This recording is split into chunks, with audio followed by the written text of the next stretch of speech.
తుదకు సహోదరులారా సంతోషించుడి, సంపూర్ణులై యుండుడి, ఆదరణ కలిగి యుండుడి, ఏక మనస్సు గలవారై యుండుడి, సమాధానముగా ఉండుడి.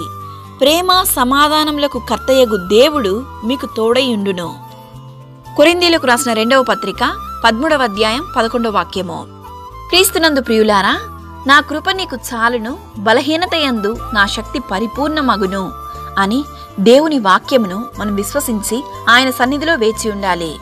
క్రీస్తు శక్తి నా మీద నిలిచియుండు నిమిత్తము విశేషముగా నా బలహీనతయందే బహు సంతోషముగా అతిశయపడుదును.